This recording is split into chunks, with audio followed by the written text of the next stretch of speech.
Hello viewers, আসসালামু আলাইকুম। আজকে আমি তৈরি করে দেখাবো রসমালাই। আমার মতো করে প্রথমে 1 কাপের চেয়ে একটু কম গুঁড়া দুধ নিয়ে তার মধ্যে 1 চামচ বেকিং পাউডার এবং 1 চামচ তেল, সয়াবিন তেল দিয়েছি। তারপর আমি এগুলো ভালোভাবে মিক্স করে নিচ্ছি। তারপর একটা সাইডে রেখে দিয়ে একটা ডিম ফেটিয়ে নিচ্ছি। এ পর্যায়ে আমি ডিমের মিশ্রণটিকে শুকনো উপকরণের সাথে মিক্স করব। তো তার জন্য সামান্য পরিমাণে নিয়ে নিয়েছি ডিম। এখন ডিম এবং শুকনো উপকরণগুলোকে ভালোভাবে মিক্স করে নেব। মিশ্রণটিতে এই পরিমাণ ডিম দিব যেন মিশ্রণটি আঠালো প্রকৃতির হয়। এ পর্যায়ে আমি মিশ্রণটিকে ঢেকে 5 মিনিটের জন্য রেস্টে রেখে দিব।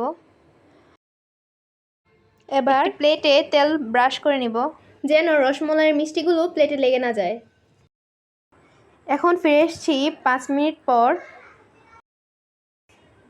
হাতে একটু তেল ব্রাশ করে কিছু পরিমাণ মিশ্রণটি নিয়ে হাতের সাহায্যে এর লম্বাটে শেপ করে নিব।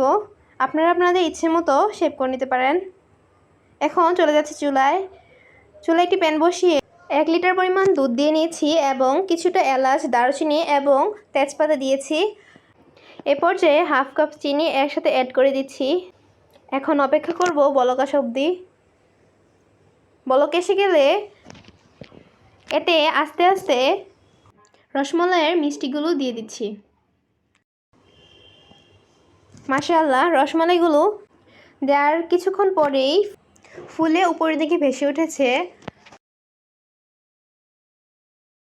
মাশাআল্লাহ, রসমালাইগুলো খুবই সুন্দরভাবে ফুলে উঠেছে। এখন আমি প্যানের 2 পাশ থেকে ধরে সামান্য পরিমাণ নেড়ে দিচ্ছি। এ পর্যায়ে ঢাকনা দিয়ে 5 মিনিটের জন্য রেখে দিব চুলায়। চুলার তাপ কমিয়ে ঢাকনাটি উঠিয়ে আমি রসমালাইয়ের মিষ্টিগুলো উঠিয়ে নিচ্ছি এবং রসমালাইয়ের ঝোল অর্থাৎ দুধটিকে আমি ভালোভাবে জাল করে ঘন করে নিব এবং তেল, এলাচ, দারচিনি এবং তেজপাতাগুলোকে উঠিয়ে এ পর্যায়ে আবার রসমালাইয়ের মিষ্টিগুলো প্যানে ঢেলে নিচ্ছি।